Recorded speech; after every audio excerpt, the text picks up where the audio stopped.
Hello and welcome to the Green Canary. Today on the show, we're going to talk about climate bills, and not just the one that passed through the lower house here last week in Australia, but the great big climate bill that just passed through the US Senate. In fact, it was the largest climate bill in US history. We're going to talk all about that. We're also going to dive deeply into the reef, or at least into a report on the health of the Great Barrier Reef, which emerged last week. There's a whole lot more to that than meets the eye, and there's certainly more than what was reported last week. So we're going to see if we can bring to the surface some of the important facts there. We've also got some good news on one of my favourite endangered Aussie rodents. There's plenty more on the Green Canary today. I am Ant Sharwood, and this week I'm not joined, I'm afraid, by someone who's much smarter, funnier, about 1,000% cooler than me. I speak, of course, of Elfie Scott, my normal co-host. Unfortunately, well, fortunately for her, Elfie is away. She's on a well-earned holiday in Germany and Portugal. I'm not actually sure which country she's visiting first. I'm not quite sure if she's at the bratwurst stage of her trip, or perhaps the pastéis de nata phase. Those, of course, are your Portuguese tarts. I would happily be on either phase of the trip, but I hope you're having a good, delicious time wherever you are, Elfie. Anyway, let's get into some delicious morsels, if you like, of environmental news without Elfie. And for our first story this week, I really want to talk to you about the reef. Now, do you ever have a moment? Do you ever have a moment in life where something happens and you can just see the events that are going to unfold afterwards? Well, I experienced exactly that last week when into the Green Canary inbox, ding, came an email from the Australian Institute of Marine Science. Love those guys. AIMS is their acronym. I am so all for sensible acronyms. Anyway, AIMS had a little email in the inbox with the headline, Highest Coral Cover in Central and Northern Reef in 36 years.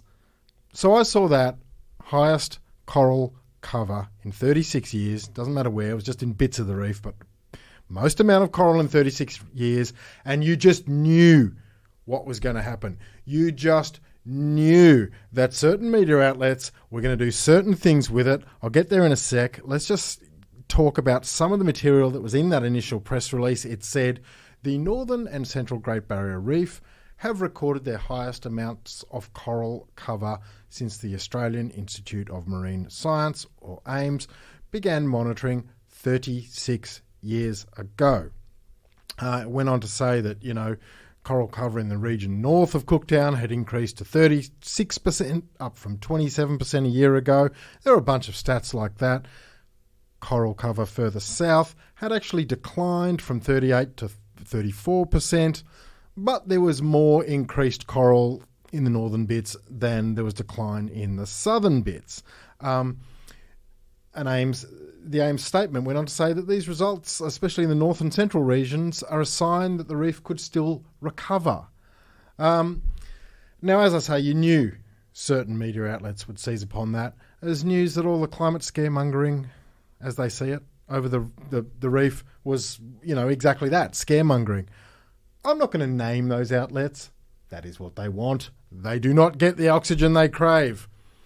But suffice to say, one outlet, and you can imagine who it is, ran a headline, "The reef is strong, so stop the scare campaign." Yes, the reef is strong, so stop the scare campaign.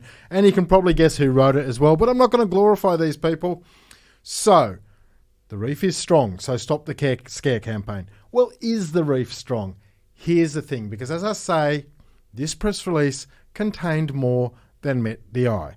Now, let's not forget that the reef has been teetering on the edge of getting an in danger listing from the World Heritage Committee. Let's not forget that the recent State of the Environment report listed it as being in a poor and deteriorating state. Let's go, for example, to Terry Hughes. Professor Terry Hughes is probably, the most eminent reef scientist in Australia. He said yes, rapid increases in cover in parts of the northern and central Great Barrier Reef since recent mass bleaching events are driven by larval recruitment and fast growth of juvenile weedy corals. You can't replace a dead 50-year-old coral in 5 years. What does that mean? Terry Hughes is basically saying there's good coral and there's bad coral. Well, not so much good and bad, but there's coral that grows back really quickly, and if that happens, that's not necessarily a sign of increasing overall reef health.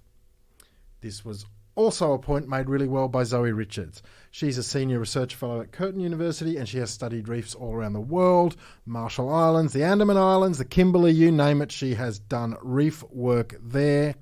She wrote, "The finding of high coral cover may signify a reef in good condition, and an increase in coral cover after disturbance may signify a recovering reef. But in this instance, it's more likely that the reef is being dominated by only a few species." And she went on to say that this species has a very quick sort of boom and bust cycle. The species is called Acropora. They do tend to dominate after in the recovery phase after a bleaching event. And then those corals themselves are extremely susceptible to wave damage, to all sorts of other damage, more so than other corals. So,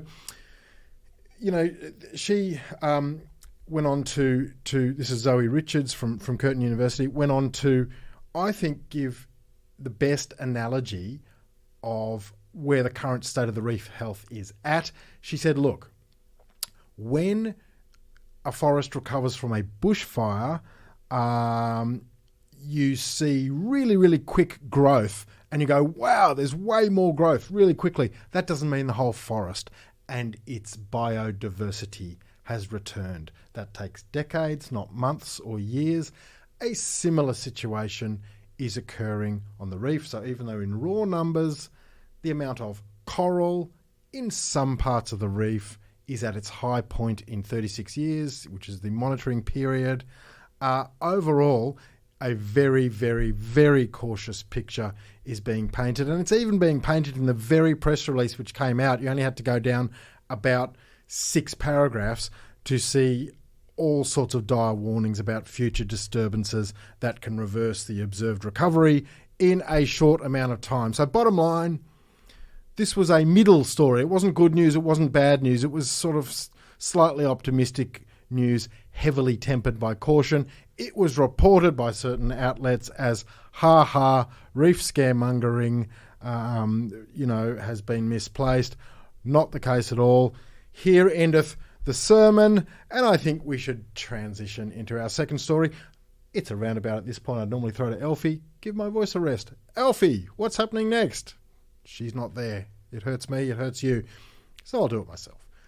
Our second story, as flagged in the intro, is about climate bills. Now, as I said, the Albanese government's climate bill passed the lower house last week after a few tweaks from the tweakers you'd expect to be tweaking it. And the key crossbench senators, David Pocock, Jackie Lambie, and her colleague from the Jackie Lambie network, Tammy Tyrrell, a new Tasmanian senator, they've sort of joined together to demand more amendments before they pass the bill in the Senate. They said they're not just going to be a rubber stamp for it. They want a bit of this and that done. I think in future weeks we'll get into the this and that. I think right now the climate bill of interest to people should be, it is to me certainly, this monumental bill that passed the US Senate. Now, there was a whole bunch of stuff as well as climate initiatives. So you'll see a lot of different numbers. You'll see 700 billion, you'll see 369 billion.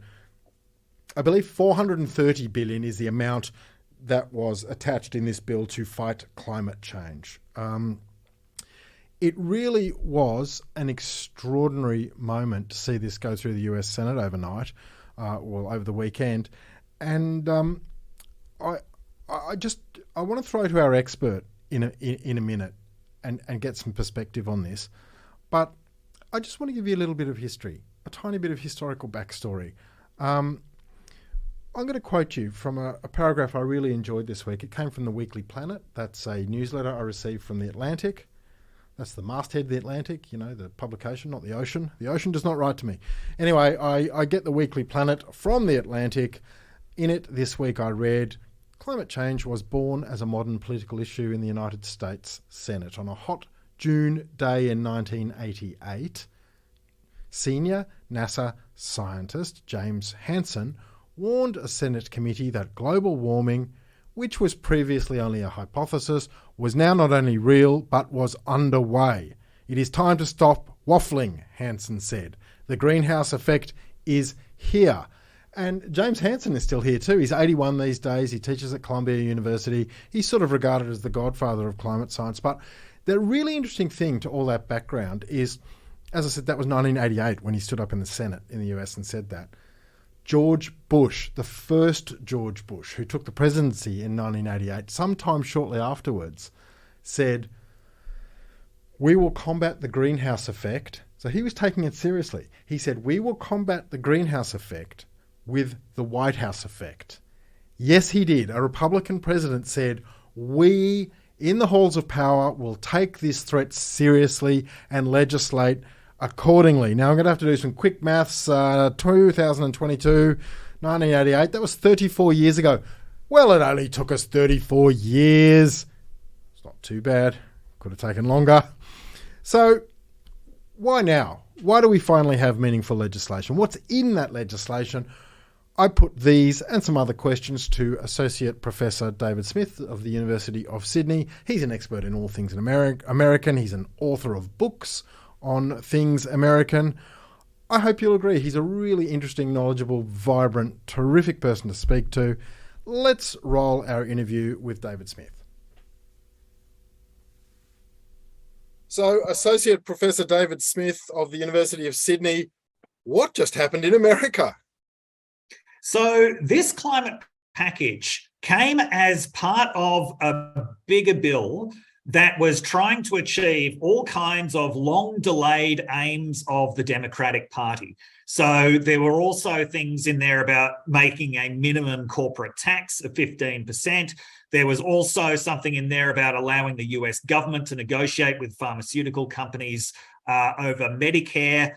Then there was all of the climate provisions. Interestingly, this bill was called the Inflation Reduction Bill. So it didn't even mention the environment in the title. Instead, it was talking about the economic issue that is going to be the major issue of the midterm elections. One of the really notable things about this is it passed without any Republican support at all. And Democrats never believed they were going to get any Republican support for it. The only reason they were able to get it through the Senate on the tightest of margins, so they had all 50 Democratic senators, they had the Vice President Kamala Harris as the tie-breaking vote, was because this was framed as a budget measure. When something is a budget measure, you can get it through the Senate in the US on a simple 50-50 vote. Anything else is subject to what's known as the filibuster, which requires 60 senators to pass it. And there's no way they ever would have got any Republican senators behind this. So a bit like the climate measures that have just passed in Australia with almost no coalition support, this was able to happen because of a change of government, because there was unified government of the Democratic Party. Even then, it was a very long road to get to this point. Two Democratic senators, Joe Manchin from West Virginia and Kyrsten Sinema from Arizona, had both been opposed to a lot of the climate measures in the bill. And in fact, that's why this is a really scaled down version of what was first proposed. He's I know that the Joe, what's his name in West Virginia, is a coal mine owner himself, isn't he? He is absolutely a coal mine owner. He is the biggest recipient in either house of Congress of donations from the fossil fuel industry. And that's why this package, even though it was about reducing emissions, also included mandates for expanding oil leases in the Gulf of Mexico and Alaska, and will also enable a long-delayed gas pipeline to be built in West Virginia. So that was the kind of bargaining that was actually involved. And this is pretty scaled down. I mean, this is hundreds of billions of dollars, but the original proposed package was $2 trillion. So this is pretty scaled down. it really reflects a very kind of American approach to this, which is to throw a lot of money at trying to get both corporations and people to change their behavior. So there's going to be a lot of subsidies to try to encourage energy companies to move to renewable forms of energy. And there's going to be a lot of money aimed at persuading people to change to electric cars. Is that going to work? Is that going to work, David? Because I've seen that. I've seen that the bulk of the hundreds of billions will be in exactly that, to encourage electric vehicle uptake, solar. You know, they're nowhere near as progressive as we are, the Americans, are they? If, for example, with rooftop solar. So is this going to make a difference? Look, I think it will make a difference. And what we've seen is that Americans' consumption patterns do actually change over time. Like if you look at what Americans are driving now, there's certainly far more smaller and fuel efficient and non-American made vehicles than they were driving, say, 30 or 40 years ago, which if you'd said to Americans 30 or 40 years ago that the majority of you will be driving non-American cars, they would have laughed at you. So it is possible for these consumption patterns to change. And I believe that that this bill can change them. But one of the really notable things is that the US government, it can try to motivate people and corporations to change their behavior. It can't do a lot to make people or corporations change their behavior. In fact, the Supreme Court recently ruled that the Environmental Protection Agency didn't have a lot of the authority that had been delegated to it by Congress to deal with things like emissions. So this is all going to be done by throwing money at people and corporations to try to change their behavior rather than making them change their behavior. And I mean, that's a very American approach. The carrot, not the stick. Yes, the carrot, not the stick. Another really notable thing is that there isn't, as far as I can see, a lot of reference in this legislation to international obligations or international cooperation.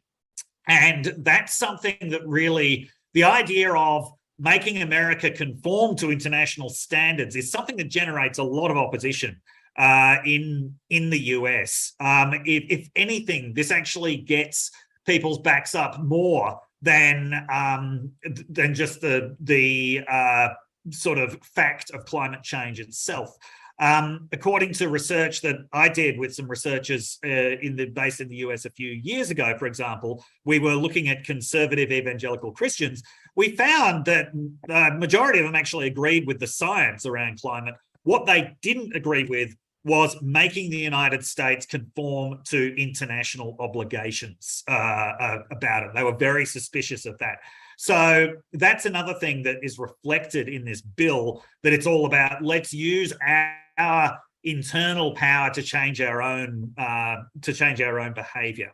It's interesting because when the Morrison government put out that somewhat, you would argue, flimsy document in October last year around COP26 called Net Zero, the Australian Way, I don't think anyone really knows what the Australian way meant. I think it actually meant nothing. But net zero, or, reducing emissions the American way, according to everything you've told us, there really is an American way, isn't there? Yeah, there absolutely is. And certainly Americans are more accepting of measures like this if they don't believe that they've been forced on them from the outside. So, yeah, I think that has a lot more resonance in the US than it has here, where here there's a lot more open debate about the need to actually live up to international standards after so many years of falling behind them. Whereas in the US, for Democrats to get things through, they try to talk about that as little as possible. Yeah, okay. So wrapping up here, Associate Professor David Smith, and we do thank you for your time. What are the chances of this ever unraveling? If there's a Republican president elected in 2024, for those in the room, which usually include me, who don't understand as much as I'd like to, and certainly US political process, can this all be undone with one signature, or is this locked in? Well, it is often actually quite hard to undo major pieces of legislation.